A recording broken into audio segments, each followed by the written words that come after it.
One winter morning, a little girl who has barely spoken since her mother left suddenly runs to her father after hearing a whimper in the middle of a deserted road. They discover a German shepherd dog trying to pull an old car, its body torn, its eyes desperate. That encounter will open up buried memories, a child left behind, and a truth that will shake the whole town. What made a dog risk his life to pull a car through the freezing night? The path behind Emily's house was little more than a forgotten trail, brushed by waist-high wild grass that swayed with the wind like whispers from a world few had reason to enter, the air thick with the scent of rotting leaves and the damp earth still releasing steam from the night's rain. A place that seemed to exist apart from the rest of the world, where even the faintest sound echoed back with the eerie weight of something calling from beyond the real.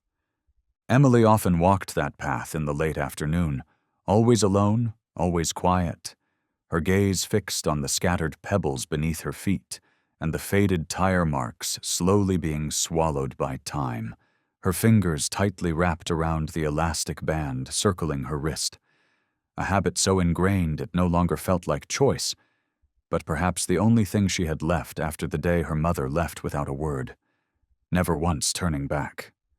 That afternoon was no different, until it was.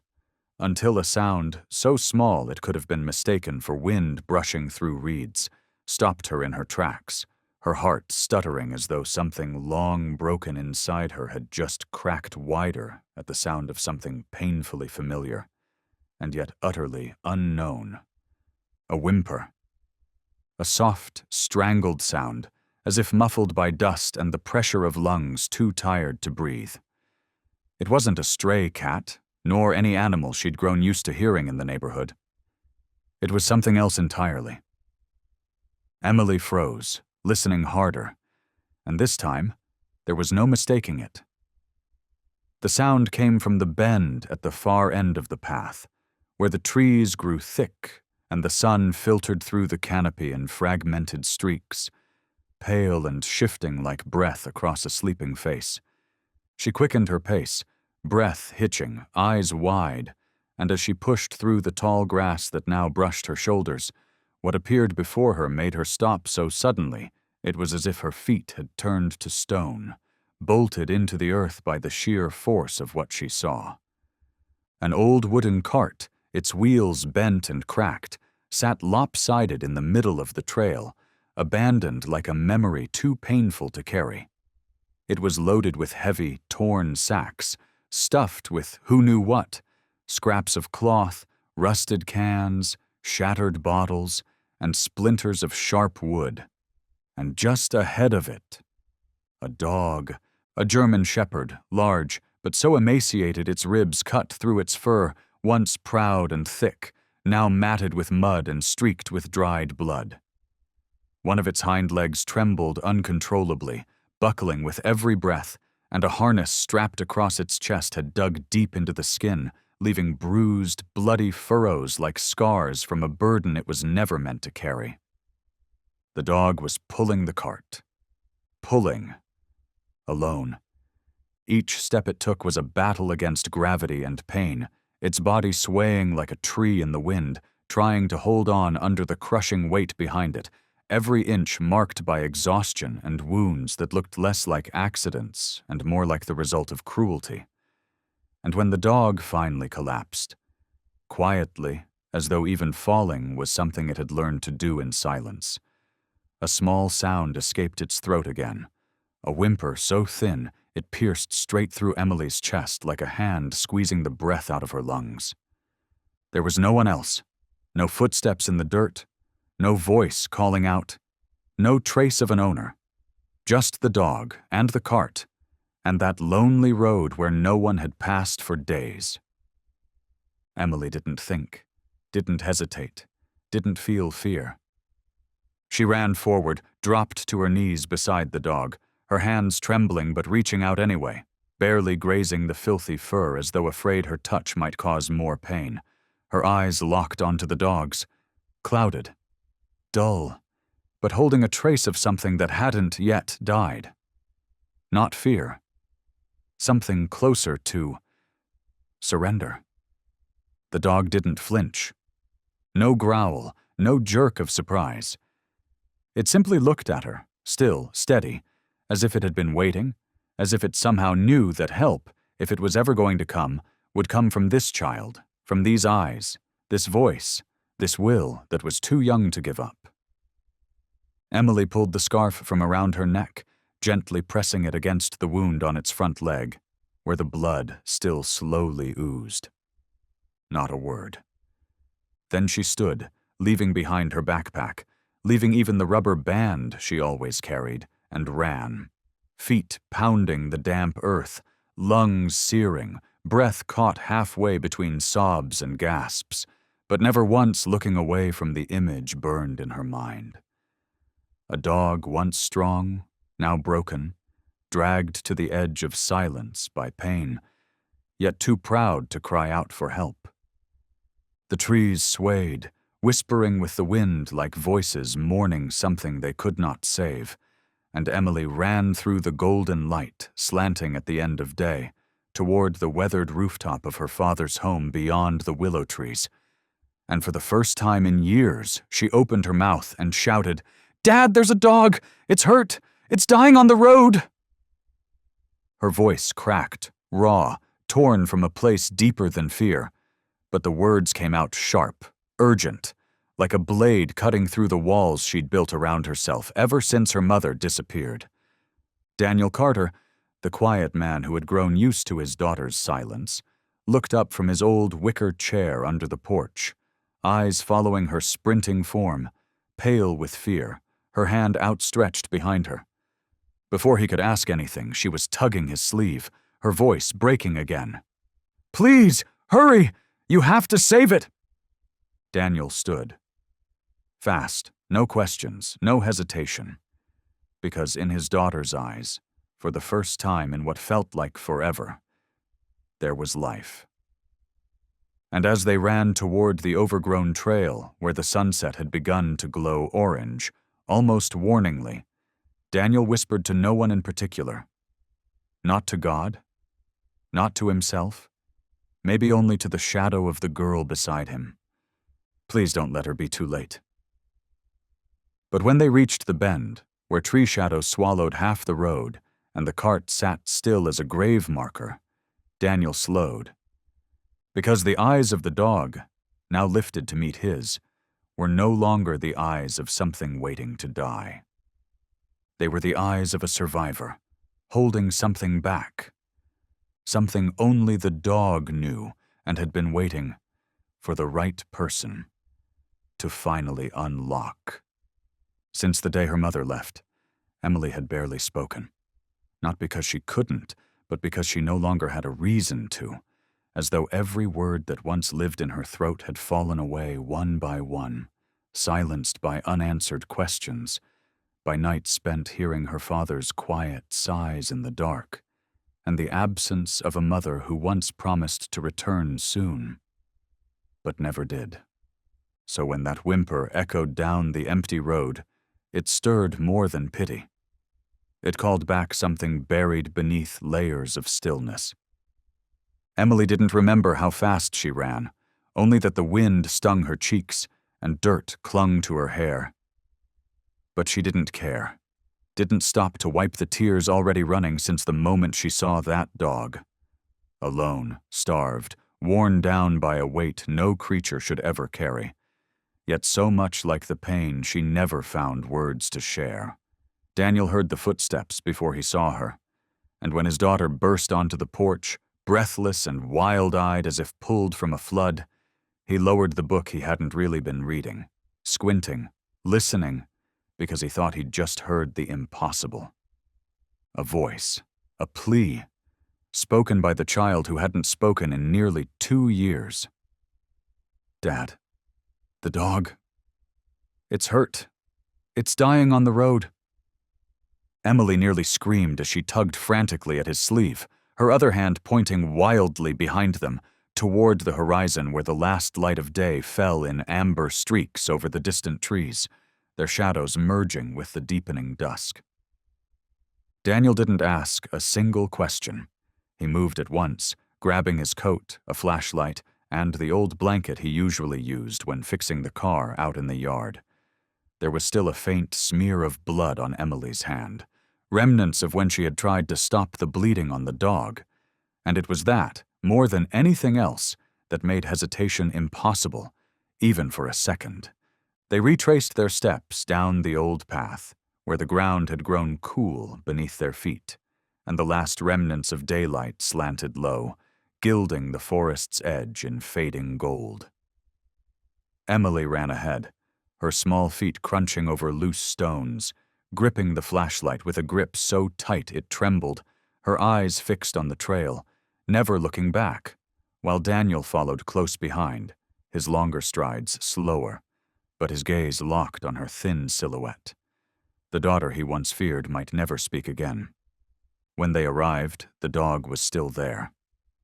Lying on its side, its chest rising and falling in a labored rhythm, ears twitching faintly at any strange noise, yet it lacked the strength to even lift its head. Its eyes found Emily the moment she appeared, as though it had known all along she would return. And in that instant, its gaze softened. Not quite trust, but no longer despair. Daniel knelt down beside it and murmured, "Well now, who did this to you, boy?" He didn't expect the dog to understand, but strangely it blinked once, slowly, almost like acknowledgement, before turning its head slightly, pressing its face into the worn cloth Emily had left behind. Seeing this, Daniel slid the blanket gently under the dog's belly, his hands moving carefully as he loosened the rope that had been cruelly cinched around its chest, so tight it had cut deep grooves into the skin, red and purple and broken, in places already oozing infection. "This cart's 3 times heavier than he is," Daniel said quietly, shaking his head. "What kind of person does something like this?"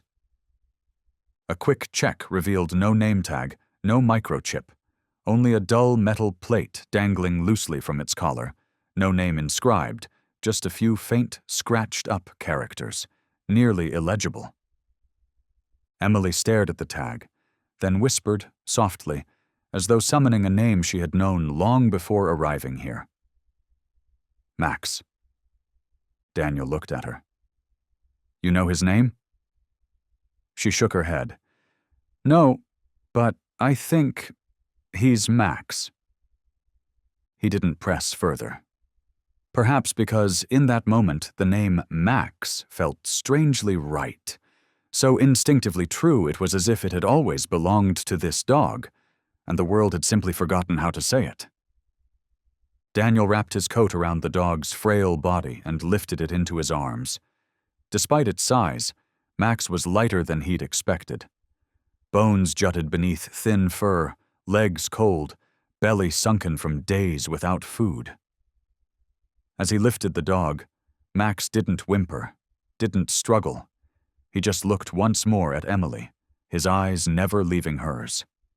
For a breathless moment, between the man carrying the dog and the girl lighting the path ahead, there flowed something unseen, silent, wordless but powerful, as if something immense had just begun, in a moment so small it might easily have been missed. Back at home, Daniel laid Max gently on the rug beside the wood stove. He dressed the wounds as best he could, washed off the dirt, and injected a dose of antibiotics he'd once used for the cattle on his old farm.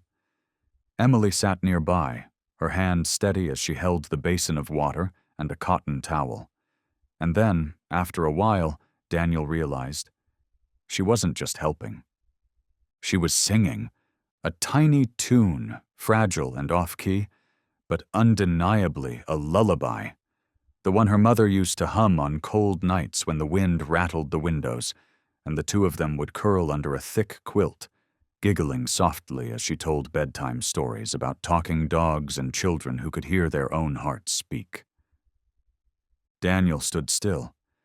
In all his years of fatherhood, through his wife's departure, through those long nights when Emily sat motionless, staring out the window, he had never imagined that a a nameless, broken dog, could do what he could not, make his daughter sing again. And just then, Max stirred. One leg twitched faintly. His eyes remained closed, but his breathing deepened, steadying, as if that voice, that melody, even imperfect, had awakened something long buried inside him. Emily placed her hand gently on Max's back. She said nothing. But for the first time, she smiled. A smile so soft it could have been mist, like morning mist brushing the grass, like sunlight hesitating on a willow's edge. Daniel turned away. Not because he didn't want to see, but because he didn't want her to see the way his eyes burned. That night, as the fire cracked in the hearth and the wind curled through the rafters, mingling with Max's slow, rhythmic breathing, Emily sat curled beside the dog, her head resting on the rug, whispering something too quiet for anyone but Max to hear. But Daniel, listening from the shadows, caught one fragment. "I know, you came to take me somewhere." And as he stepped gently through the doorway, he saw Max's eyes flicker open. Just barely, gazing into a space no one else could see, as though watching something unfold that belonged to a different world altogether. The next morning, the sunlight came earlier than usual, its golden warmth spilling like butter across the wooden floor, sliding past worn curtains to settle on the curled-up form beside the stove, where Max had not moved since he was brought in, yet now breathed evenly, slowly, with the occasional contented sigh, as though, after so long, he had finally found a place where he could breathe in peace. No ropes, no lashes, no rusted cart dragging behind him through shadow and pain. Daniel sat by the window in his old wooden chair, carving knife in hand, slowly scraping across the back of the metal tag he'd cleaned with a damp cloth. The one worn down to almost nothing, until he tilted it into the light and saw them, shallow, rushed marks, scratched in as if in desperation. A sequence of numbers, not a name, not an address, just this. 527, R17, S4, he muttered under his breath, squinting. Not a medical ID, not a chip code either. Emily appeared behind him, clutching a steaming mug of milk, hair unbrushed, eyes still heavy with sleep, but her steps were soft as she approached Max and sat by the rug, like it was something she had done 1,000 times before. "I call him Max," she said softly, but with certainty. Daniel looked up, blinking. "You just named him?" Emily nodded. She didn't smile, but something lit in her eyes, like a mirror finally cleared of dust. Daniel looked at the dog again, still motionless, but one ear perked slightly, and his tail flicked just once at the sound of that name. "Max," Daniel tried. The dog lifted his head, slowly, tentatively, then braced his front legs beneath him, pushing himself halfway up despite the tremble in his limbs, and he looked at Emily, only at her. There was something in that gaze that told Daniel this was not just about saving a stray, that this was something deeper, more intricate, like Max wasn't being named for the first time, but being called back from some far-off place where old memories still clung to his wounds, to his silence, to the breath he had held for so long. Emily reached out. Max lowered his head, resting it in her palm like he had done it all his life, as if no questions remained, no tests needed, no time required to earn trust, because something had happened in the amber twilight of the day before. Something that told Max this girl was not a stranger. Daniel stood, then sat beside them, his hand resting gently on the scarred part of Max's neck. "How long were you chained up, Max?" he asked in a hoarse whisper, as if speaking to someone who had lived through things he would never understand, but could somehow still feel. The wound had been cleaned, the blood crust gently wiped away and wrapped with strips of soft cloth, and although the swelling in Max's hind leg hadn't gone down, One could now see, clearly and heartbreakingly, that this dog, this creature collapsed on the living room floor, had once stood tall with strength, once moved with precision and power, once carried in his gait the unmistakable discipline of a dog trained not to fetch sticks or guard backyards, but to follow commands, to endure hardship, to serve with a quiet loyalty meant for something larger than himself, until all of that was twisted and broken beneath the hands of someone unworthy. Emily said nothing more.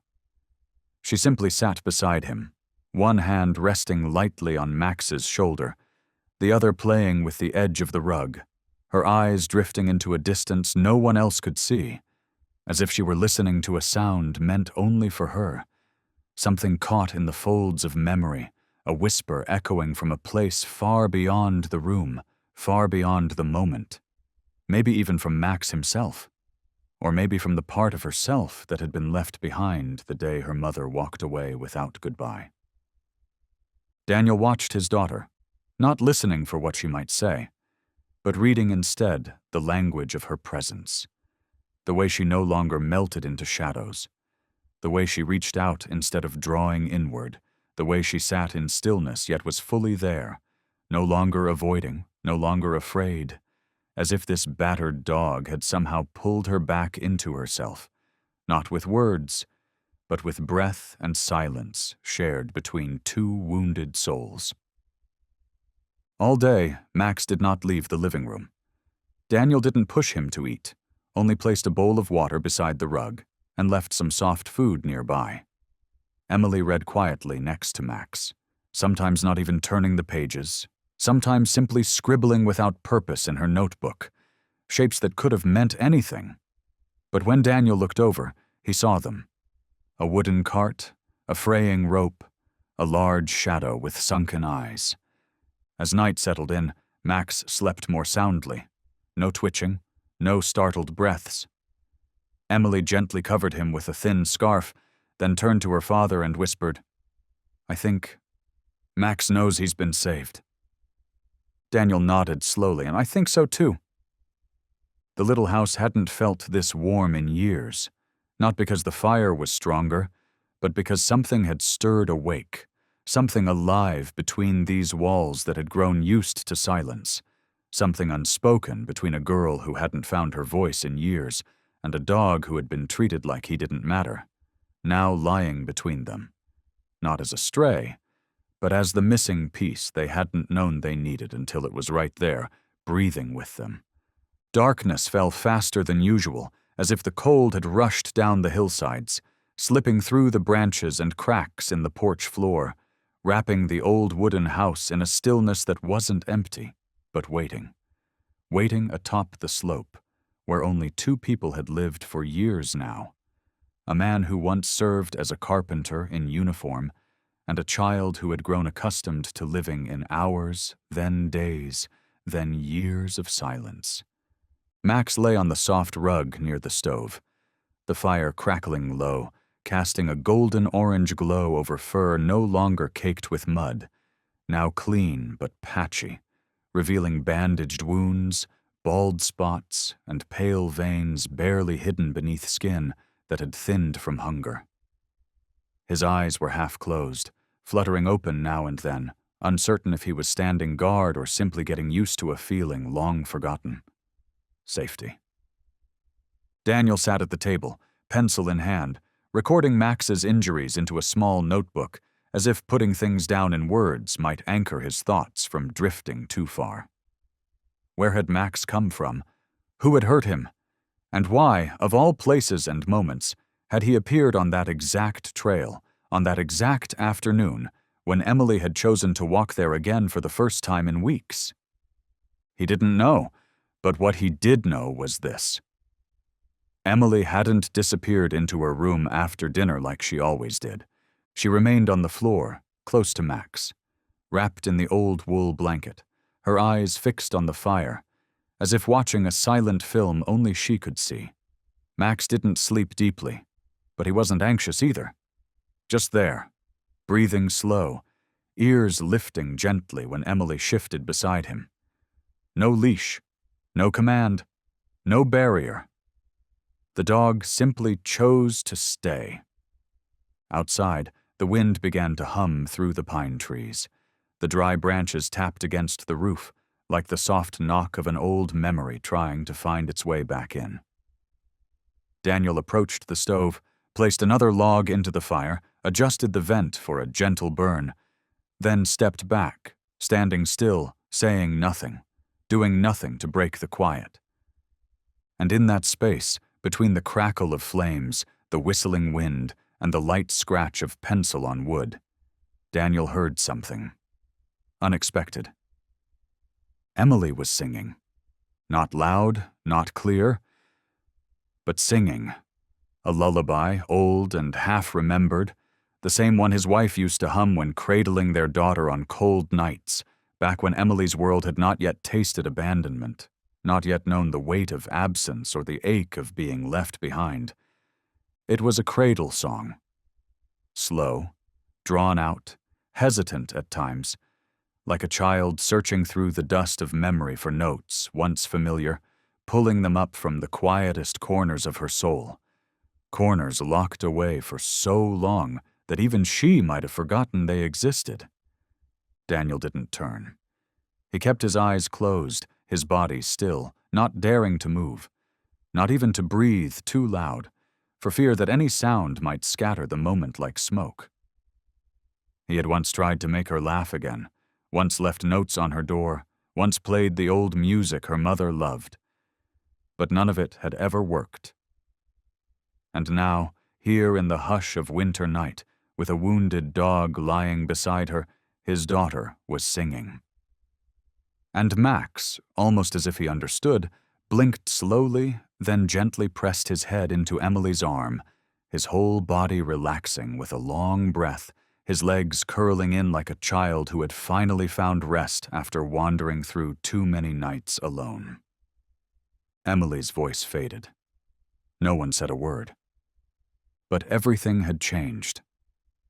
Daniel returned to the table, lifted his pencil, then set it down again.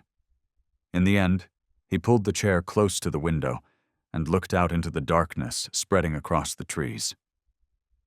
He didn't need to say anything. Not when the house was no longer silent in the way it had been, and not when a stray dog had done what he had once almost given up hoping to do. Bring his daughter back. Just before midnight, as the temperature fell lower, Emily quietly pulled another blanket over Max. She didn't move away. She stayed right there, her head resting on the edge of the chair, her hand gently resting on the scar at Max's neck, where the rope had once torn into skin, but now held nothing but the slow healing of something finally released. Max didn't move. Not a twitch, not a sound, but the slow, rhythmic rise and fall of his chest made it clear that he had finally drifted into a sleep so deep, so complete, that it seemed untouched by dreams or dread, the kind of sleep a creature only surrenders to when it understands, with the certainty of instinct, that, for at least one night, no pain, no fear, no cruel voice will come to tear it back into waking. Daniel did not go to bed. He sat by the window, awake through the long stretch of night, his eyes never leaving the two small shapes curled together in the soft amber glow of the fire. A dog that had walked the edge of endurance, and a girl who had only just begun to find her way back to words through the fragile thread of a melody. No one spoke, but Daniel knew in a way that went beyond thought, beyond reason, that this moment, silent and still, would become one of the most precious things he would ever carry with him. And before dawn broke, when the fire had crumbled to glowing embers, when the first drops of dew slipped through cracks in the old roof and the earliest birdsong stirred faintly in the distant woods, Max shifted. His ears suddenly perked, like a signal had reached him from somewhere far beyond human comprehension. Emily was still asleep, her head gently tilted, her small hand resting on his neck. Then Max stood. His legs were still unsteady, his gait faltering, but he moved with clear intent towards the front door, his eyes fixed on something beyond it. Not barking, not growling, just standing there, completely still. Daniel, already awake, stepped quietly to his side and followed the dog's gaze, but saw nothing. Only fog, the pale silhouettes of trees, and a stillness that seemed to hum with meaning. After that strange morning, after Max stood before the door for a long time, eyes locked on the mist that clung stubbornly to the forest's edge, something in the little wooden house began to shift. Not with noise, not with drama, but like a hidden stream finding its way through the dry cracks of long-abandoned ground, soaking into places thought forever hardened, coaxing them into trembling softness and life once more. Emily no longer sat beside Max in silence. She began to speak. At first it was just a few hesitant words, asking if Max was in pain, wondering aloud if the bandages should be changed, if maybe he'd like the thin soup her mother used to make. But then, as though those simple questions had opened a long sealed door inside her mind, the words began to flow. Tentative at first, then more certain. Strange, wandering sentences drifting between memory and something else entirely. A half-dreamed world that seemed to belong only to her and Max. "Every time I sleep, I'm in a really dark place," Emily said one evening, her eyes fixed on the fire's flicker, her hand moving slowly along Max's back, as though that motion alone anchored the fragile thread of her memory. "There's dripping water and crying, like a baby. Really quiet, like they're trapped somewhere." Daniel was cleaning the wound on Max's leg, his fingers steady but his voice taut as he looked up. "You mean you dreamed that?" Emily shook her head. "It doesn't feel like a dream. Max is there. He doesn't talk, but he shows me." Daniel said nothing. Part of him wanted to dismiss it, to explain it away as the natural tangle of a child's imagination. Sensitive, wounded, absorbing too much. The dog's condition, the haunted eyes, the weak moans. But there was another part, quieter, older, that could not ignore what he saw before him. Because Emily was speaking, not haltingly, not uncertainly, but with a clarity that sent a shiver through him, as if she truly had seen, truly had heard that cry in the dark where Max had once walked. "What else did you see?" he asked, his voice low, his gaze never leaving hers. Emily dropped her eyes and drew with her fingernail along the edge of the rug, as though tracing the outline of something half-remembered, then said slowly, "There's a wooden pen, like for animals, but small. It smells damp and rusty. The baby's in there. They don't cry loud, just soft, whimpering. And then they stop sometimes, like they're afraid someone might hear." Max remained still, but his ears flicked almost imperceptibly. Daniel felt a chill ripple down his spine, not only because of the vividness in Emily's voice, but because, in that moment, he was certain that Max was listening and understanding. Emily raised her head again, eyes following the window light as it cast their shadows onto the wooden wall, her small frame and Max's blending into one long shape, wavering between brightness and gloom. "I think Max was there," she said, "and he remembers. But he can't tell it. So he lets me feel it for him." Daniel had never believed in the unseen. He was a mechanic, a former logistics man, a man whose life had been built on tools, on reason, on things that could be weighed and measured. But he was also a father, and there is no logic strong enough to stop a father from believing what his daughter lives with every breath, every word. "Can we find that place?" he asked, carefully keeping his tone even, as though he were simply considering a weekend trip, though something unnamed and vast stirred inside him. Emily nodded. "I think it's not far. Max knows the way." Daniel looked out the window. The day was turning to gold, honey light spilling over moss-covered ground, wind rustling through dry branches that clinked softly like distant wind chimes, like some strange warning or invitation. He hadn't decided yet. But he knew, if what Emily felt was real, if Max carried within him the key to a locked-away memory, then someone, somewhere, was still waiting to be found. That entire day, Emily remained beside Max, drawing for the first time in years. Not flowers, not castles, not princesses with butterfly wings, but crude, jagged images that gripped Daniel's gaze with a force he couldn't shake. A wooden pen, a rusted latch, red smears across blackness, and eyes wide open in the dark. When the sun dipped completely, Daniel quietly gathered the drawings, folding them away where Emily wouldn't see. She didn't protest, only whispered into Max's ear. "Tomorrow, we'll find that place. You'll remember, won't you?" Max didn't answer.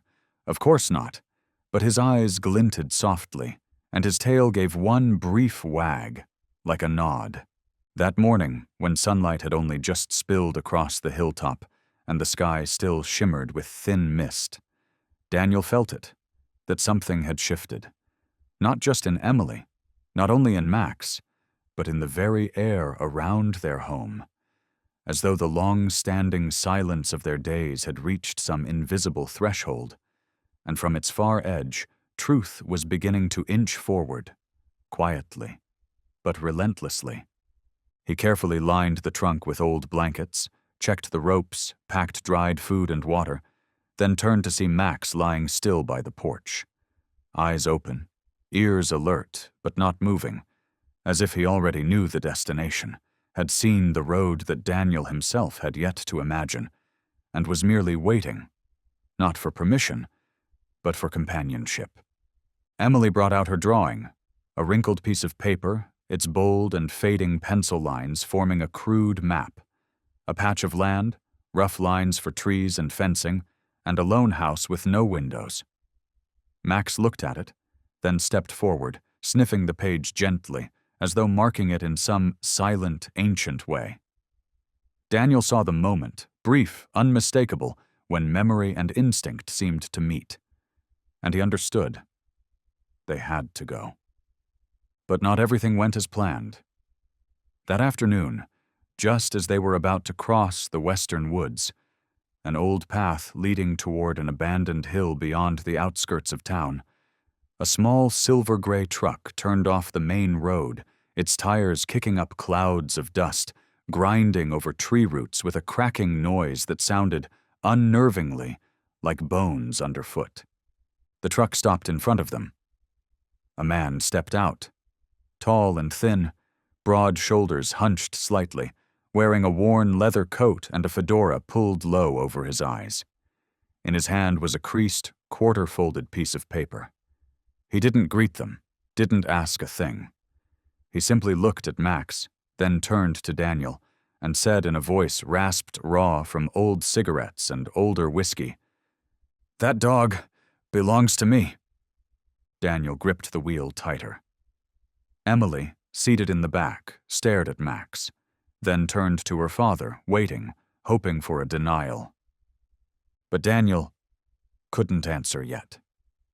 The man stepped forward, his boots crunching softly on the dirt path, then reached into his coat and pulled out a crumpled piece of paper, an old copy of a dog registration form, the ink smudged and water-damaged, almost unreadable, except for one line that still clung stubbornly to the page. Owner's name, Franklin Reed. Daniel had never heard the name before, but the unease in his gaze gave away the truth he didn't speak out loud. And beside him, Max had already risen, no barking, no growl, only a subtle retreat, one cautious step backward, head lowered, ears flattened in a posture that hovered somewhere between submission and dread, like the instinctual response of a creature that remembered too well what pain felt like, even if it didn't remember every face that caused it. Franklin, tall, unbothered, rehearsed, took another step forward. "I adopted him from a shelter 6 years ago, got the paperwork, got the chip number. I'm guessing that kid broke into my pen and walked off with him, huh?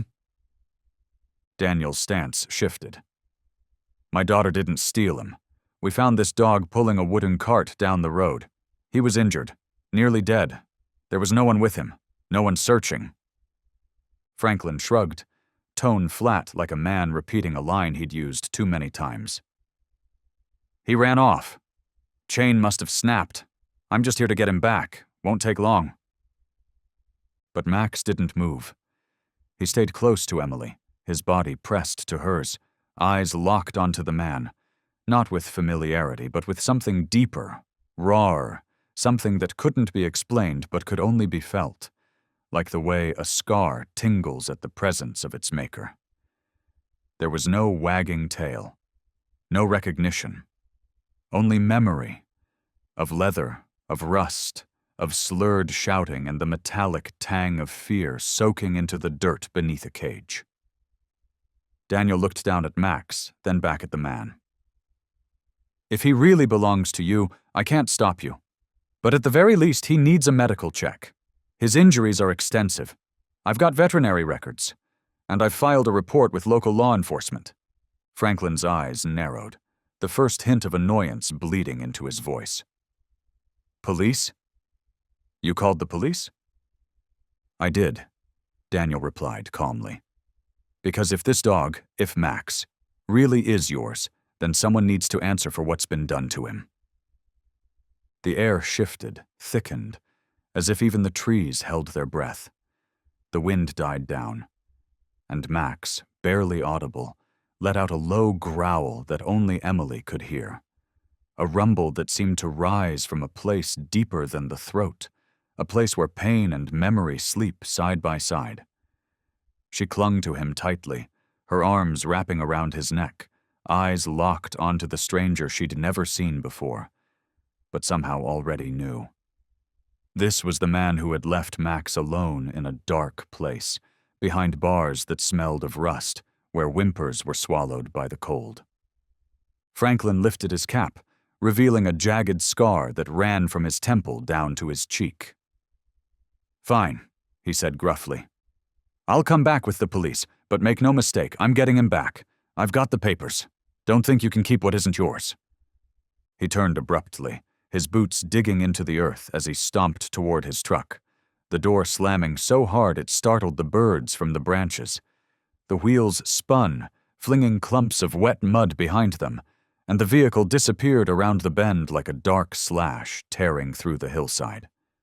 Emily didn't cry, but she held Max tighter, pressing her cheek to his fur and whispering something only for him. Daniel didn't hear the words, but he understood. This was no longer a story about rescuing an injured animal. It was a story about a life once denied its dignity, finally choosing where it belonged. Each night, when the fire in the stove had burned down to a bed of glowing coals, when the wind through the pines settled into a distant hum at the bottom of the hill, when the silence in the cabin became still but not hollow, Emily would sit cross-legged on the wooden floor, a blank sheet of paper before her, pencil in hand like it had always belonged there.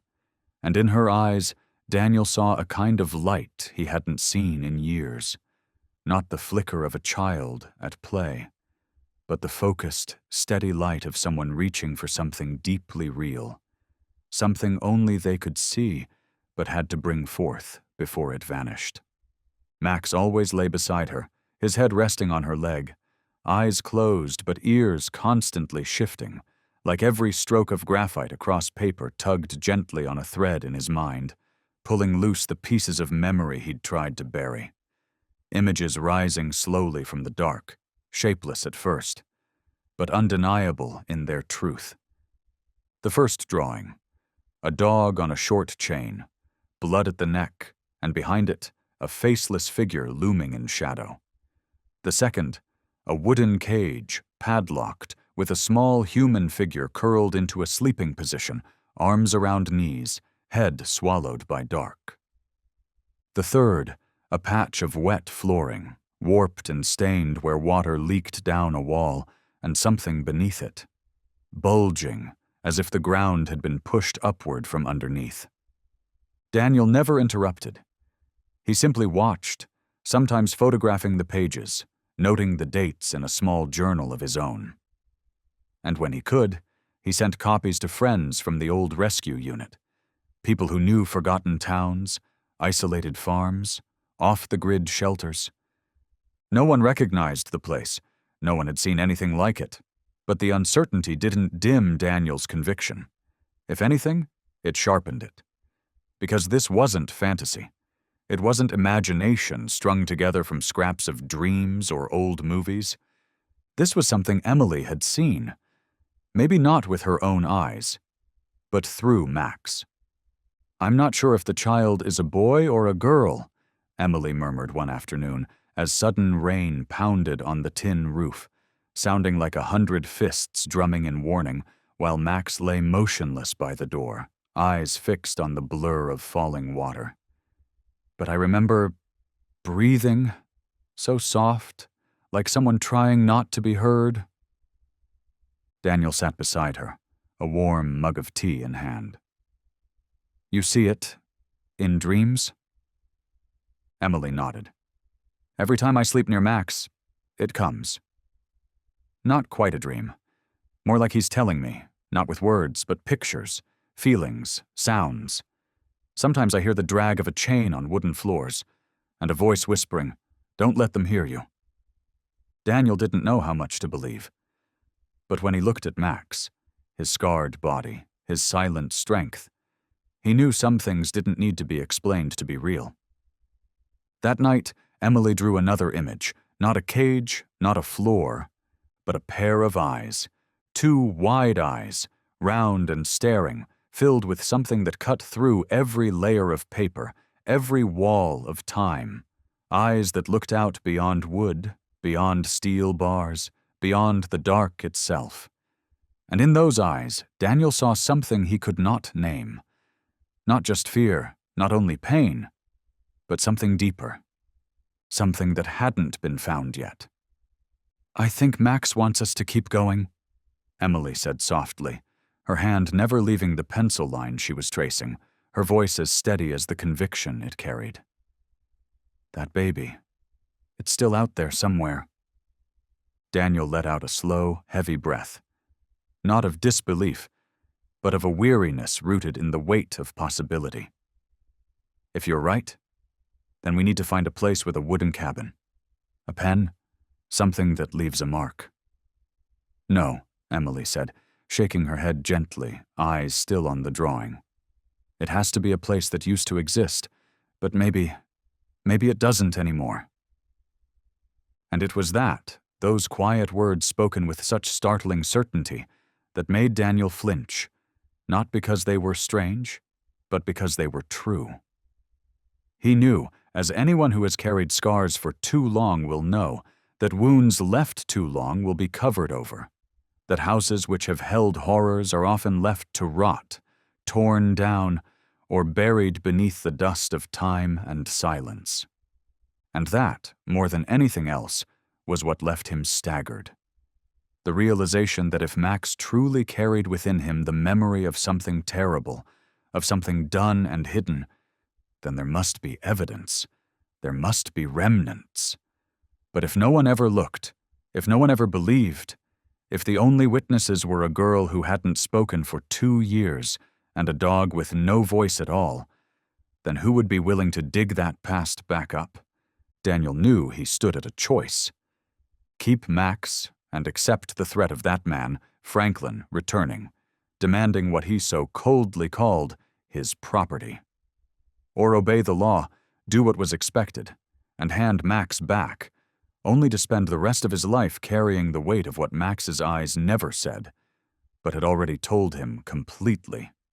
That night, Emily laid out the drawings across the wooden floor, one by one, carefully arranged like fragments of a buried trail. Max circled them in silence, and each time he came to a sketch, he would sit, lowering his head slowly as if confirming their truth. Until the last one, a drawing of blood pooling across floorboards, where Max did not lower his head, but let out a low, guttural sound from deep in his throat, not quite a growl, not quite a cry, but something older, something sorrowful, like a voice formed from memory but too tired to speak. Daniel stepped forward, knelt beside him, and placed a hand gently on his head. "You've carried this for too long, haven't you?" he murmured. "It's time to let us carry it with you." The sun had not yet risen when they set out, the mist thick as a woolen shroud over the winding trails, turning every tree into a trembling shadow and every path into a quiet riddle.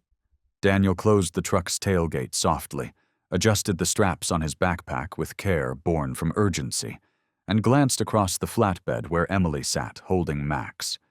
Not speaking, not moving, but with that glint in her eyes, that unmistakable brightness only seen in those who know their heart has already arrived somewhere far ahead of their body.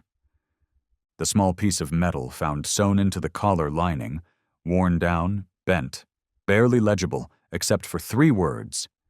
Cabin, Reed, 7, was the last key Daniel needed.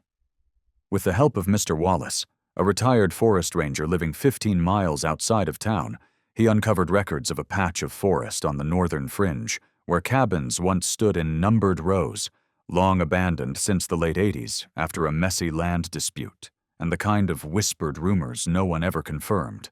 Children gone missing, animals found mutilated, residents leaving in the dead of night. Over time, people forgot. The site was scrubbed from tourist maps, and the stories faded like smoke through pine trees. But Emily said that was where they had to go. They reached a narrow turnoff just past noon, an old logging road, uneven and wild with overgrowth, untouched by recent wheels, framed by brambles and silence. The wooden marker reading R7 had rotted into a slant beneath the broken arms of an old oak, split down the middle by some long-ago lightning strike. Daniel took out his knife and began to clear a path. Max went first, slow, measured, pausing now and then to sniff the air, as though retracing a map etched not on paper, but deep in his bones. Emily followed close behind, holding her sketchbook tight, her eyes scanning the world around them, matching each real shape to the drawn images. And the farther they went, the more her face tightened, as though the puzzle pieces were beginning to snap into place. After nearly 20 minutes, they stepped into a clearing where the last light of day filtered through a heavy canopy, casting a faint moss-colored glow. There were no birds, no wind, just the thick kind of silence that made footsteps seem intrusive. Cabin 7 emerged from behind a veil of trees, its wooden walls softened by rot, its roof sagging, the door barely holding to its rusted hinges, and the gravel path half swallowed by roots and vines. But it wasn't the decay that made Daniel freeze. It was the familiarity. The cabin in Emily's drawings was this cabin. Emily approached slowly, her hand trembling, her lips pressed together like they held back a name. Max didn't run ahead. He walked slowly, inhaling deeply, and stopped at the foot of the moss-covered steps where faint claw marks could still be seen, etched in the soft wood like memories. Daniel pushed the door. It creaked, long and low like the cry of something left too long alone. Inside was darker than expected. Damp. Rotting. And something else. An iron tang, faint but undeniable, like old blood soaked into wood. His flashlight cut across peeled walls, a crooked floor, an overturned table, and in the far corner, exactly where the sketch had shown, a small wooden pen, about knee-height, built with thick slats, coarse and splintering with time. Emily stepped forward, touched the edge of the pen, and then knelt beside it, her fingers brushing the wood where a strange indentation broke the smooth pattern of the grain. "Here," she whispered, barely loud enough for Max to hear. Daniel crouched down, brushed aside a layer of dirt and debris, revealing warped floorboards. And in the center, a hairline crack. He slipped the knife blade in gently. A dull click. Then one of the boards popped up, revealing a hidden compartment lined in rusted metal. Emily leaned in, her flashlight steady. Inside was a decayed scrap of cloth, likely once a baby blanket, now little more than threads and faded patterns. And beside it, a plastic infant bracelet, the hospital kind, its letters worn but still legible. Grace, 311. Daniel's fingers closed around the bracelet, and for a moment the world stopped. Emily whispered, tears running silently down her cheeks without her knowing. The baby. Her name was Grace.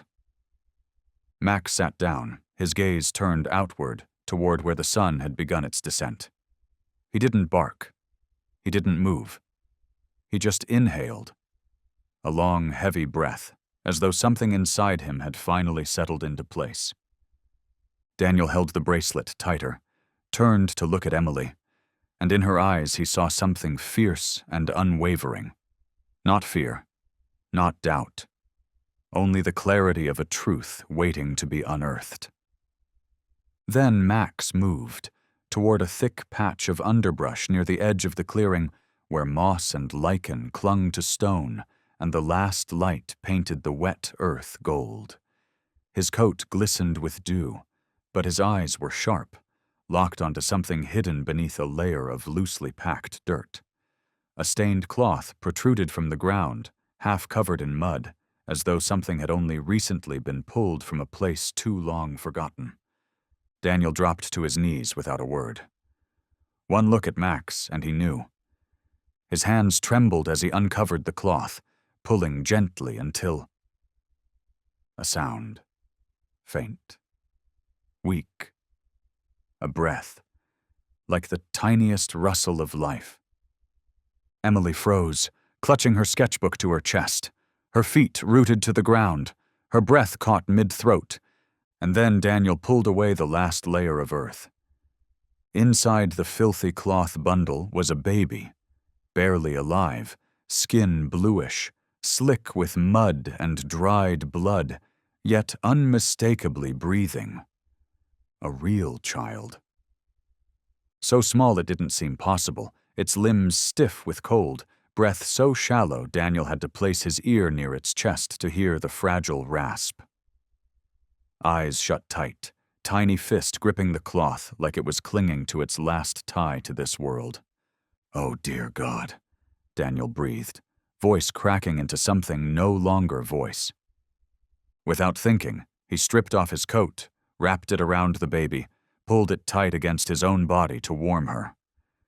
Emily, the towel, backpack now, and the blanket. Emily ran.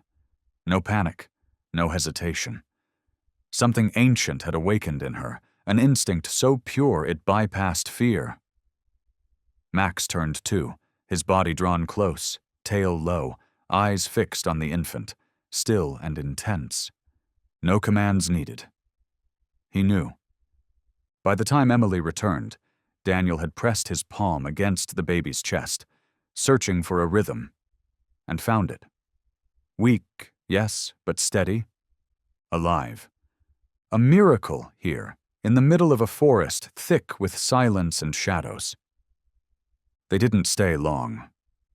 Daniel scooped the child into his arms and ran harder than he had in years, floorboards groaning beneath his weight as they retrieved their things, sprinted to the truck, Max at his side, Emily holding the door wide. Wind tore past. Mud flew. The forest closed in behind them like a held breath, finally exhaled. But all Daniel could hear, all he cared to hear, was the tiny, defiant sound of life cradled in his arms. Inside the truck, Daniel took off his inner jacket and wrapped the child tightly, cranked the heater as high as it would go, his hands trembling not from cold, but from the weight of the life they were trying to save. Emily sat in the back seat, gently wiping the dirt and dried blood from the baby's face with a warm cloth. Her hands unsteady, but her eyes sharp, unflinching, no longer clouded by fear, only lit with the kind of quiet intensity that comes when someone knows, deep down, that what they're doing in this moment might be the most important thing they will ever do. Max rested his head on the seat, his gaze fixed on the baby, unwavering, as if memorizing every breath, every twitch, every sign that life still clung to the tiny, frail body wrapped in cloth. Nearly an hour passed before the lights of the town hospital appeared through the mist. Daniel rushed inside, the baby in his arms, shouting for help before he'd even reached the front desk, managing to get out only one clear sentence. "Found a baby girl in the forest, alive. She needs help. Now." Then came the glare of overhead lights, the screech of gurney wheels, the urgent shouts of doctors, the doors to the emergency ward swinging shut, leaving Daniel on the outside, collapsing into a waiting room chair, his hands caked in mud, his face blank with the staggering realization of what had just happened. Emily had been right. Max had been right. There had been a child hidden, a child forgotten, but still alive. Emily sat beside him, her sketchbook clutched tightly to her chest. In the cold, white light of the hospital corridor, she didn't cry. Her lips moved faintly, though, whispering something too soft to hear, not to Daniel, but perhaps to the child, or to Max, or maybe to the quiet part of herself that had once been lost. "Your name is Grace, isn't it?" she whispered. Daniel turned, stunned. "How do you know that?" Emily didn't answer with words. She simply opened her sketchbook to the last page, and there, drawn in faint pencil strokes, was an infant's arm wrapped in a hospital ID band. On the band, a name was scratched in faded lettering. Grace, March 11th. Daniel felt a shiver crawl down his spine. It was the exact same band they had found buried beneath the floorboards of the cabin. There was no mistake. And now the baby behind those hospital doors. She was Grace. A door burst open. A nurse came out, breathless, calling his name. Daniel leapt to his feet. "She's stable," the nurse said, her voice rushing. "Very weak, but we've warmed her, hydrated her, cleared her airways. If you'd arrived 15 minutes later, we might not have been able to save her." Daniel sank back into his chair, a long exhale escaping like a pressure valve finally released, as if the 100-pound weight on his chest had just lifted. Emily stepped forward, placed her hand on his shoulder, her eyes no longer those of a child, but of someone who had just walked through a nightmare and returned carrying something far heavier than words. Max sat quietly outside the emergency room door, his head resting on his paws, eyes closed, as if guarding a secret he had carried for far too long. Moments later, the nurse approached again. "We'll notify the police to trace family records. Child services will be contacted too." Daniel nodded. "As long as she's safe, we'll cooperate with anything needed." The nurse moved away.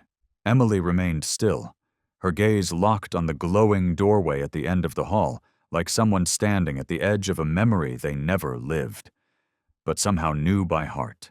The call from Sheriff Raymond Cole came just before midnight, when the small wooden house on the hill was lit only by the dim flicker of firelight reflecting off the ceiling, and Max's quiet breathing filled the silence beside the sofa.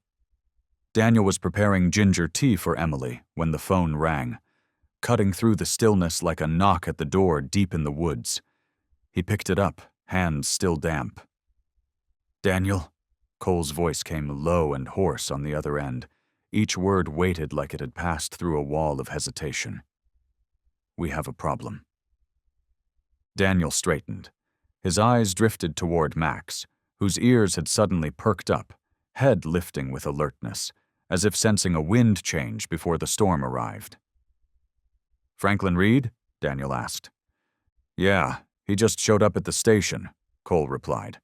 "Brought a copy of the old dog adoption form.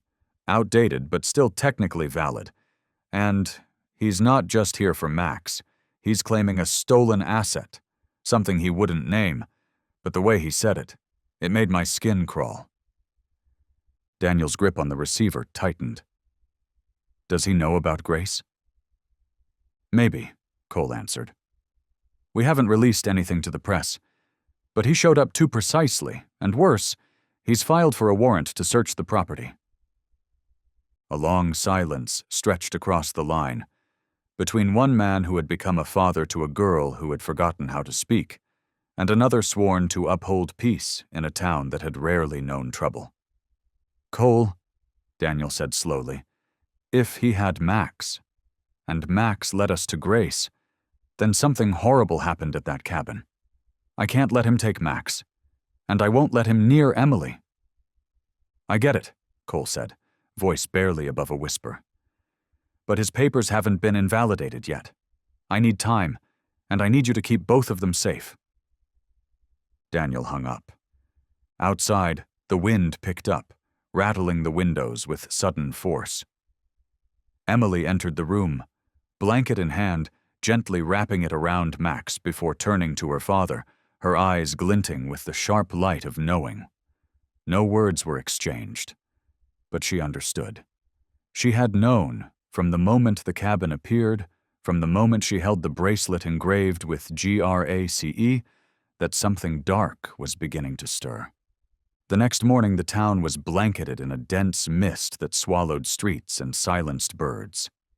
On the way to the station, Daniel dropped Emily off at the home of June, a friend of her mother's, a gentlewoman whose kitchen always smelled of warm butter cookies and quiet safety.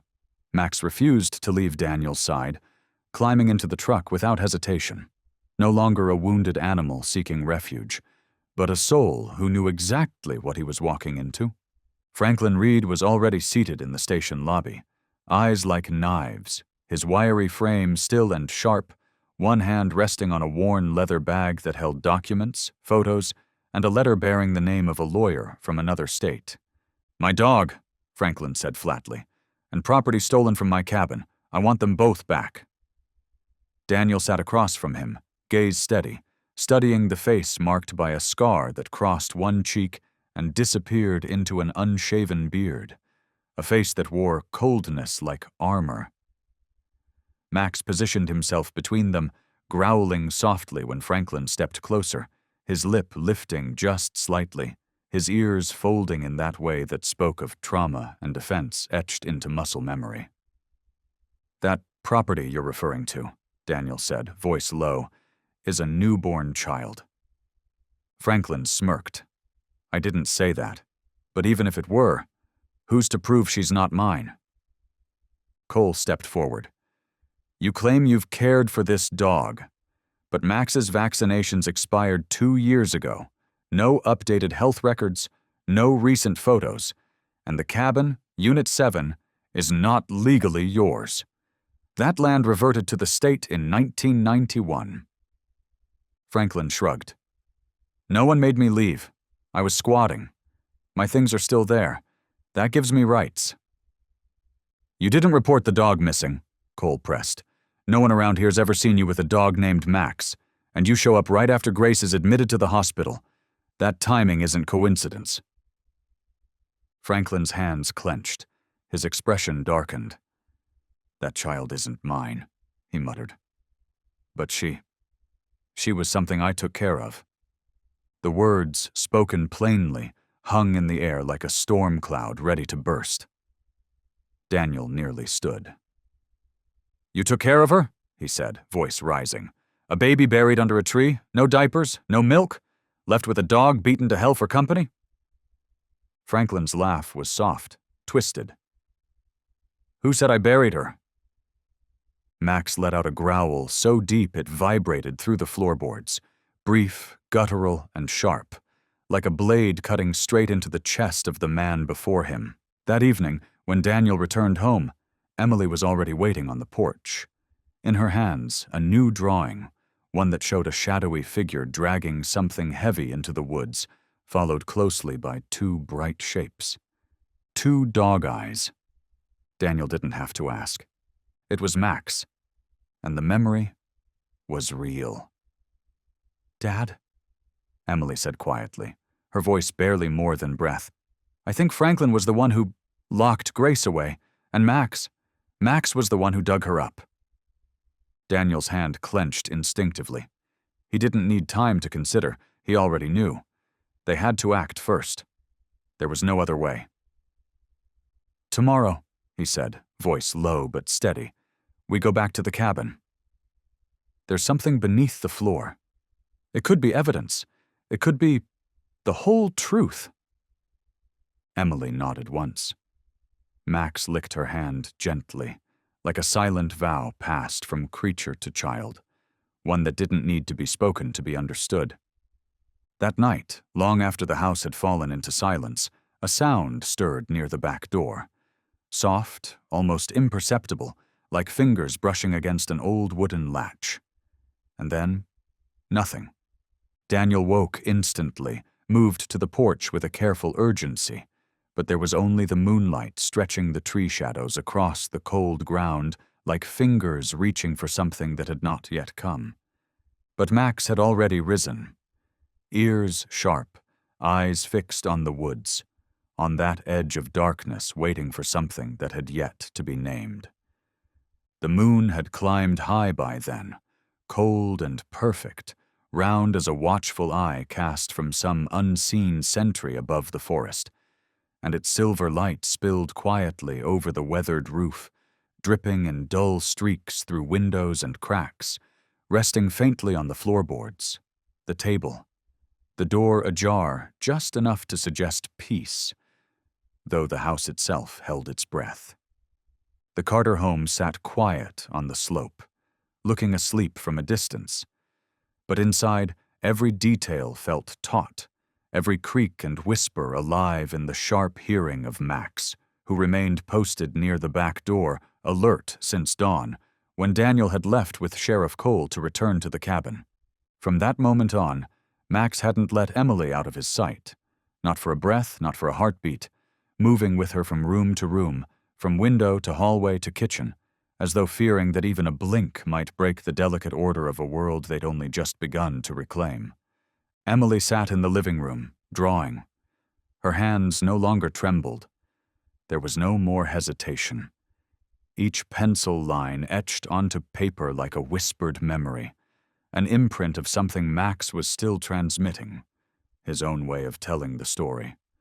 Through the barely open door of her room, the soft glow of a lamp spilled across the hallway, casting long light over Max's still form, his body stretched low, unmoving, like a statue carved to guard. Then the wind rose. First a breeze, then something sharper, and then a sound. A soft click, so faint it slipped beneath the ears of sleep, but not beneath Max's. It wasn't a branch. It wasn't the wind. It was the sound of a human hand sliding gently across a hinge that had known only quiet for too long. Max didn't move, but his eyes widened, and his body tensed, pulled tight like a string on the edge of snapping. Emily kept drawing, unaware, lost in the world she believed Max had shown her, of a wooden cellar, a shadowed figure, a faint red smear along old floorboards. The back door creaked open. No footsteps, no voice, only the quiet flood of darkness sliding in through every crack. And a smell. A stench you never forget once it's touched you. Damp animal skin, stale alcohol, and the sharp, acrid scent of rusted iron.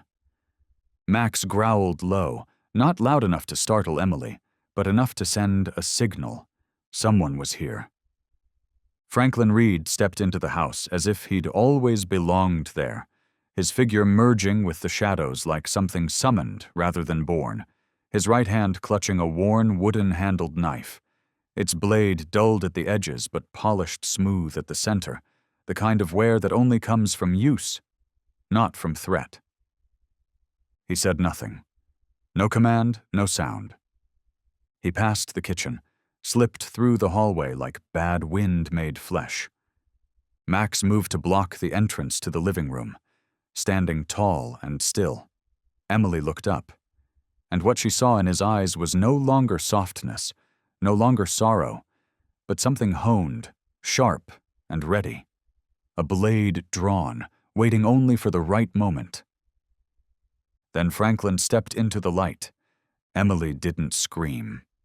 There was no time.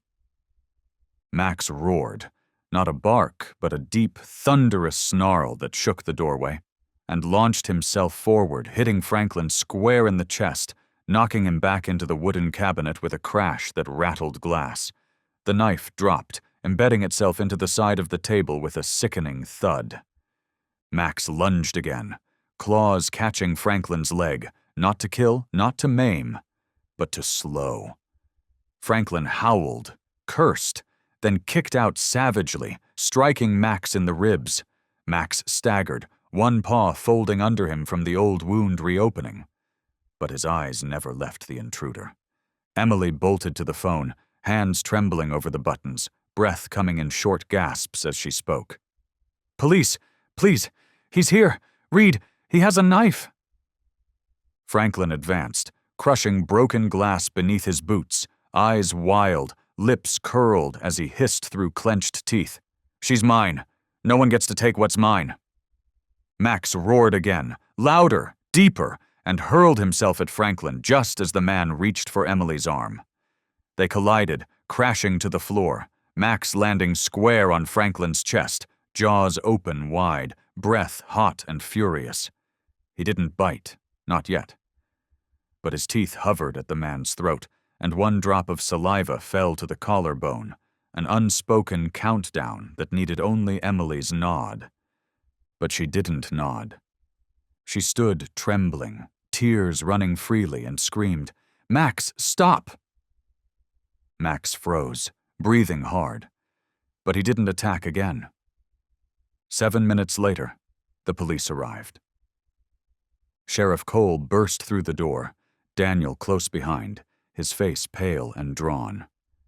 Franklin lay cuffed on the floor, bleeding from his leg where he'd stepped on shattered glass. Not Max's blood, but his own. He didn't fight, just spat one sentence as they dragged him away. "You don't know what you're digging up!" Emily knelt beside Max, her arms wrapped tight around his neck, her whole body still trembling. But her grip on him never loosened, as if only his heartbeat could hold her together. Daniel dropped beside them both, pulling them into his arms, and the tears that came were silent. Not from fear, but from something deeper. The knowledge that Max had chosen to stay. Not to flee.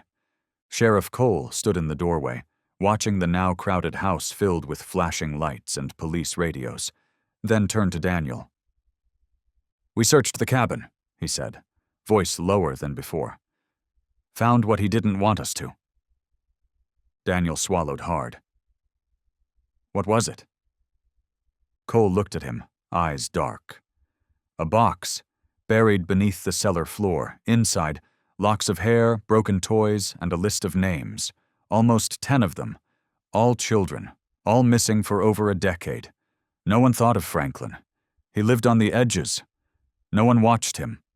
Max lay down, his head resting on Emily's feet, eyes drifting shut, not in fear, but in peace, as if only now, with the final shadow dragged into the light, he could finally allow himself to rest.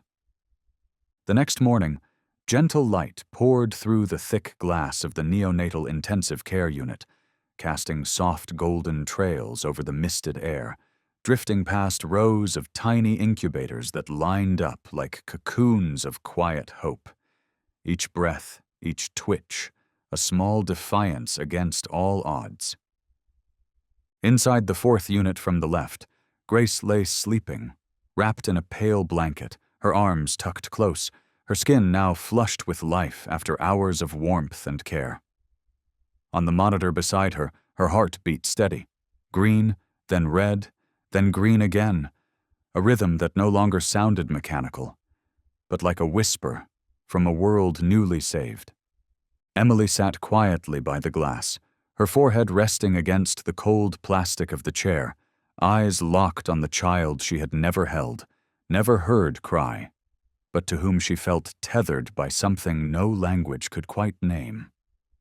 Because in some dream, in some memory not hers but shared, she had been there, with Grace, had heard the crying in the dark, had seen the wide eyes the moment the wooden pen door creaked open and Max stepped in. Had witnessed through the mind of a bound and broken dog the precise moment Grace bloomed in the frost of night. "I want to name her Grace," Emily whispered, just as Daniel sat down beside her, his hand resting gently on her shoulder. Daniel didn't answer right away. He looked at the baby, then at his daughter. Her eyes clear, her face no longer burdened with silence, but lit with a quiet certainty. Not because she was impulsive, but because she knew. "Grace," Daniel repeated softly, the name resting on his tongue like a question wrapped in wonder. "Why did you choose that name?" Emily didn't take her eyes off the incubator, her voice calm, steady in a way that carried something deeper than mere sentiment. "Because I think she's a miracle. No one saved her. But Max found her. She survived. And maybe she was meant for us." Daniel exhaled. Not a sigh of fatigue, but something weightier, a breath filled with emotion that hadn't yet found words. Since the day Emily began speaking again, since the moment Max entered their lives like an echo that answered a call no one knew they'd made, the tight knots within their world had begun, little by little, to loosen. And now, before him, was a life so fragile, he didn't know whether to call her a second chance, a twist of fate, or something sacred.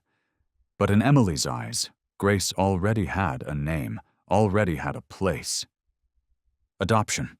It's not simple, sweetheart," Daniel said at last, his voice low, careful, not to discourage, but to explain. "There are legal steps, guardianship reviews, DNA tests, background checks. We'll have to go through a lot." Emily turned toward him, her tone still gentle. "I don't need her to be my sister by blood. I just want her to be Grace, the one who gets to stay."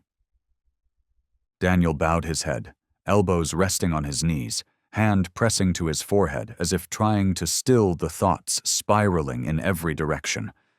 But the more he tried to silence them, the more clearly he understood.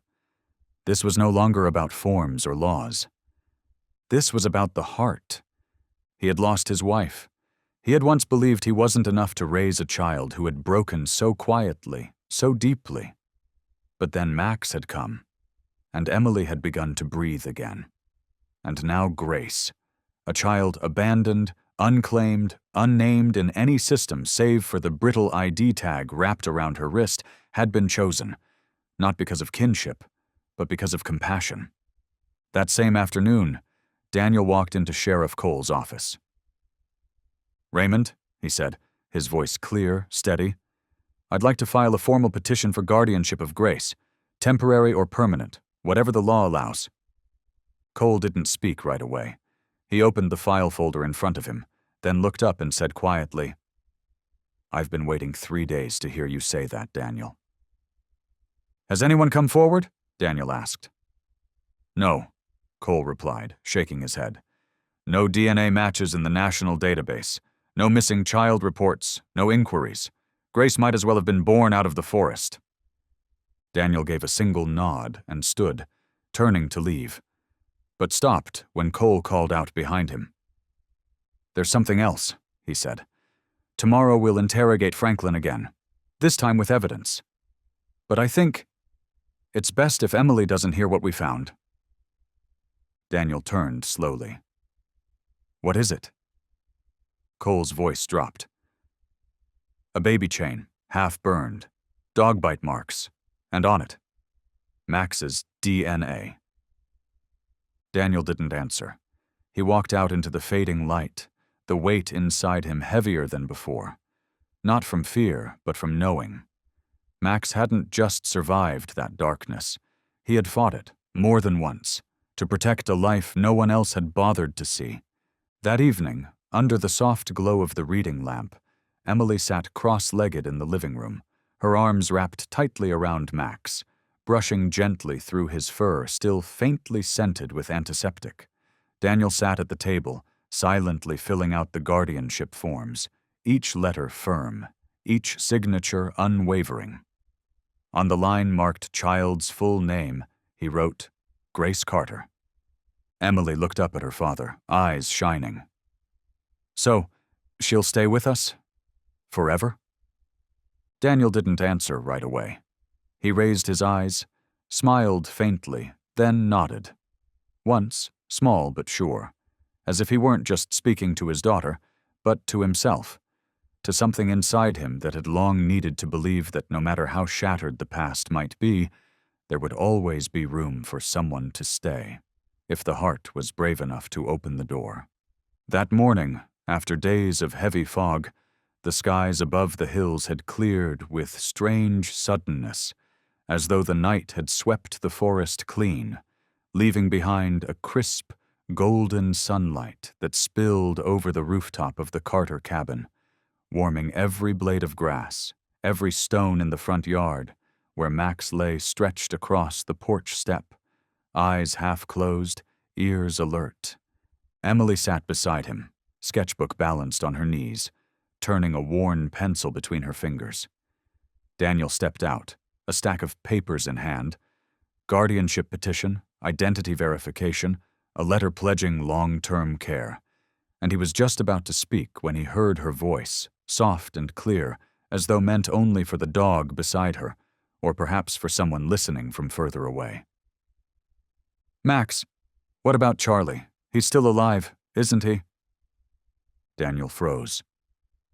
That name, Charlie, had never once appeared in the records, never surfaced in any of the dreams Emily had spoken of. But there was something in the way she said it, something that stopped him cold. Emily turned, sensing her father's presence. I remember now, she said, her voice light but certain. There was another dog, smaller than Max, brown and white fur, one ear folded down.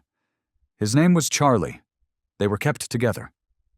But one day, someone came and took him. Max tried to stop them, but it was too fast. Daniel stepped forward, lowered himself to sit beside her. Where did you see this? Emily opened her sketchbook, flipped to one of the final pages. It was a drawing of a wooden kennel, divided into two enclosures. In one, Max was straining against a chain, teeth bared. In the other, a smaller dog was being pulled away by a faceless man. The expression in Max's drawn eyes needed no caption.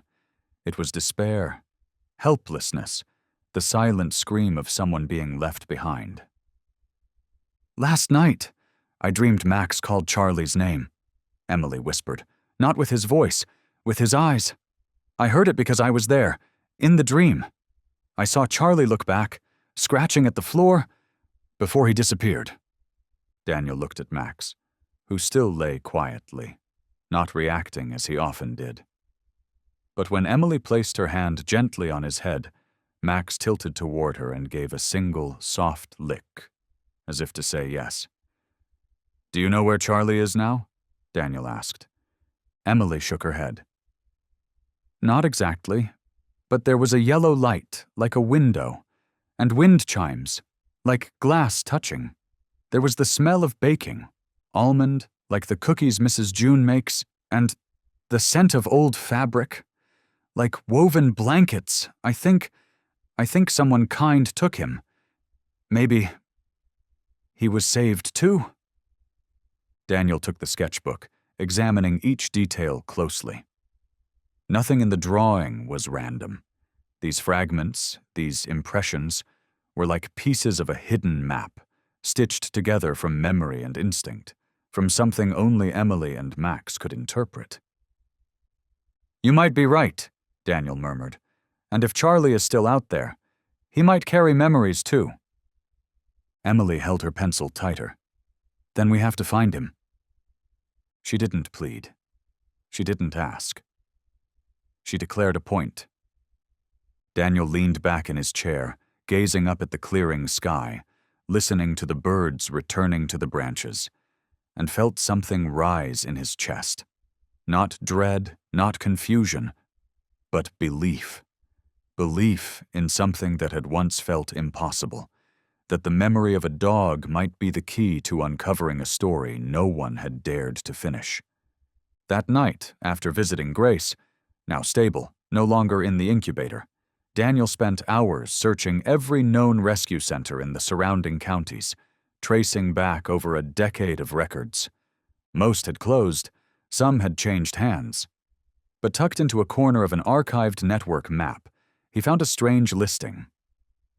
Eleanor Bloom takes in older dogs, not affiliated with any organization, no formal files. He found the address, on the western slopes of the outer ridge, over an hour's drive from the Carter home. As he printed the map, Max stepped quietly to his side, nose brushing the edge of the paper, then looked up at him, tail giving a short, sharp wag. Emily appeared in the doorway, hugging her pillow.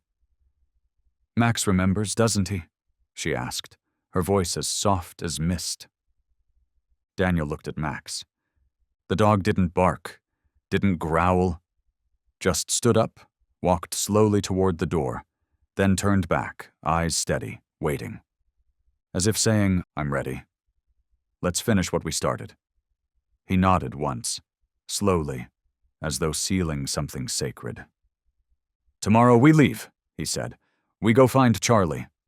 The red dirt road wound its way along the mountainside like a single frayed thread weaving through the spine of the hills, with towering pines flanking both sides, their long, solemn bodies forming walls of shadow through which spears of morning sunlight sliced in pale, sharp blades, piercing the last remnants of mist that still clung to the ground like breath not yet exhaled. The truck rocked gently each time the tires struck a stone hidden beneath the road's crust, but inside the cab, there was no sound. Not from Daniel, nor Emily, nor Max, because there was nothing left to say. Everything that mattered had already been understood. Max sat upright in the back seat, ears pricked forward, eyes scanning through the window as if each bend in the road, each weathered stump, each flickering shaft of light, called up a memory not lost but merely buried. A memory now rising, uncoiling slowly, in step with the rhythm of return. "Max is remembering the way," Emily whispered, her eyes fixed on every subtle movement of the dog's body. "He's not walking by instinct. He's walking with his heart." Daniel said nothing, but the redness in his eyes betrayed more than the road's dust. They turned onto a narrow lane, flanked by two old wooden gates, one sagging open just enough to reveal a hand-painted sign, the white paint faded and chipped by years of rain and forgetting. Bloom Haven, where the unfinished are laid to rest. The truck had barely stopped before Max rose. He didn't bark, he didn't growl, but his whole frame tensed, drawn taut as if some long muted string had just been plucked, resonating with recognition. And then, from the yard ahead, came a sound. Rough, cracked, and low. A bark. Not loud, not strong, but unmistakably meant for someone who had once mattered deeply. Max stepped out of the truck like gravity no longer held him, as though that sound had reached into something deeper than muscle or bone. And then, from behind the door of a wooden pen tucked under the porch, came a smaller dog, brown and white, with a single dark spot on the forehead and one ear that drooped completely, just as it had been drawn, again and again, in Emily's notebook, Charlie. They didn't rush into each other like in the movies. There was no frenzy, no cinematic reunion of leaping bodies and wild howls. They simply stood, facing one another, locked in a long, still gaze, as though they were combing through years of separation, sifting through shared echoes, tracing paw prints long buried beneath cold straw and the dark of chained nights. Then Max moved forward.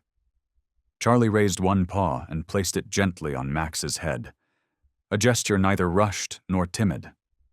Max lowered his ears, tilted his head, and touched his nose softly to Charlie's cheek. No sound followed but bird song, but in that moment the world reset itself. Emily cried, quietly, without sobs.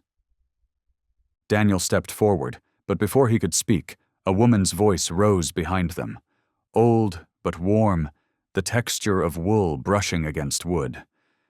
"I've never heard him bark at anyone. Not until this morning." They turned.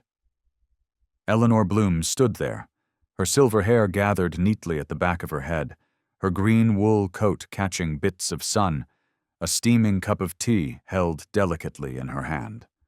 Her eyes, sunken, ash-gray, widened in astonishment at the sight of the two dogs standing side by side as if no time had passed at all.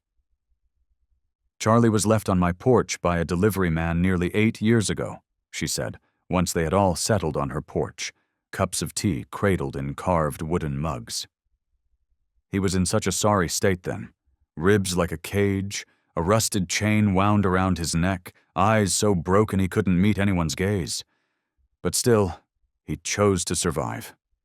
Daniel shared their story, of the night they found Max on the roadside, of the cabin, of Grace, and of Franklin. And Eleanor listened, nodding slowly. Each pause from Daniel met with a silence that felt less like absence, and more like reverence. Like each word had struck a memory she, too, had kept folded away. "There was a night," she said finally, voice low and steady, "when Charlie howled in his sleep. Just once. But it woke me. I went to check on him, and I swear, he made a sound I'd never heard before. Almost like he was calling someone's name. And now I know it was Max." Emily sat with Max beside her, gently patting his neck. Charlie lay pressed against him, resting his head on Max's front leg like a little brother never really gone. May I bring Charlie home with us?" Emily asked, her voice delicate but unblinking. "We're not rich, but we can make a good roof." Eleanor didn't reply immediately. She stood, walked back into the house, leaving the three of them in the silence of the porch, where the two dogs had begun leaning against one another, gently, like children who had never really been apart. When she returned, she held in her hands a hand-woven cloth, wrapped around an old leather collar. Attached was a small wooden tag in the shape of a bone, the letters faded but still legible. "Charlie, be safe." She handed it to Emily. "You don't need to ask," she said, voice quiet but firm. "Charlie's been waiting for Max a very long time, and I think it's time." Daniel nodded. Words weren't needed. Emily leaned in and hugged Eleanor, small, light, but full of thanks. Max let out a single low bark, as if offering his own version of gratitude. Charlie wagged his tail slowly, purposefully, like a memory packed and ready for the road. On the way back, in the truck now carrying one more heartbeat, Max and Charlie lay curled together on the floor, heads touching, eyes closed, not sleeping, not dreaming, but simply being together. Daniel glanced in the rearview mirror, then turned to Emily. "So," he said with a smile, quiet but deep, "we've got ourselves another family member." Emily answered softly, her voice full of something more than just joy. "Not another," she said. "Just returned." That morning, the sky opened in a soft, endless blue, streaked with wisps of cloud like silk threads drawn across peace. The sun didn't blaze, it simply hovered, tender, like a hand on the shoulder of someone who has finally come home from a long journey. And ahead, life continued. Not in fanfare, but in the still, strong way spring always follows winter. The doors of the town hall stood open. Daniel held Emily's hand as they stepped across the stone porch. In his other hand was a folder stamped in red. Not a bureaucratic seal, but a symbol of something far rarer. The official guardianship of a girl named Grace. Inside, a lone clerk waited, organizing papers. "We've been expecting you," he said kindly. Just a signature left. After that, Grace will be your daughter, legally and fully." Daniel took the pen, but paused.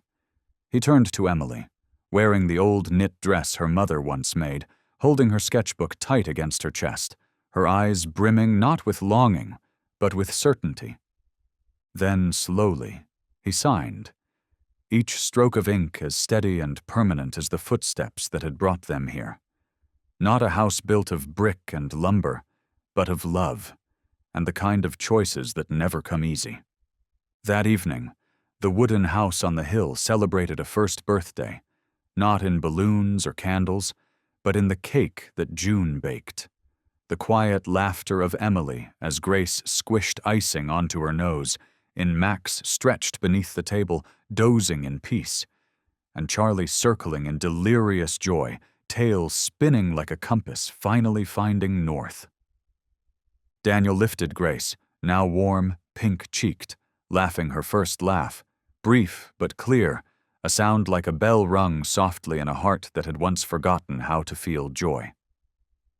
"She looks just like you did," Daniel whispered to Emily.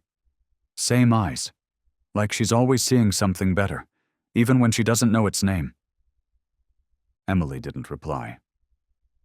She sat beside Max and Charlie, fingers buried in their fur, humming an old tune, one Daniel had first heard the night Max arrived. And in her eyes now was no longer the silence of what was missing, but the light of someone who had returned from far inside themselves. Night came gently. The sky was so clear, the smallest stars sparkled at the world's edge. Daniel stood on the porch, a wooden cup of tea warming his hands, looking out at Max and Charlie curled up together. No leashes, no commands, only the closeness of two pieces of driftwood finally washed ashore. The door behind him creaked open. Emily stepped out, Grace in her arms, and gently placed her into Daniel's waiting hands. Then she sat beside him on the step. "Can we go to the forest tomorrow, Dad?" she asked. Daniel raised an eyebrow. "Why?" Emily smiled. "I want to find a quiet place, with sunlight, with a rock to sit on, so we can put up a small sign, with Max's name, and Charlie's, and Mom's, and Grace's mom, if there's someone out there still thinking of her." Daniel said nothing, only tightened his arm gently around her. A chosen family, it's not something everyone gets, and even fewer manage to hold on to it. But he knew now, after all that had come and gone, everything that remained was real. Grace stirred in his arms. Max lifted his head, looked towards them, then turned to Charlie. The two dogs wagged their tails once, then stood, walking together toward the porch. No urgency, no command, because they knew. They had nowhere left to go. Emily opened the door and whispered, "Come on in." And Max entered first. Charlie followed. No one had to teach them. They understood.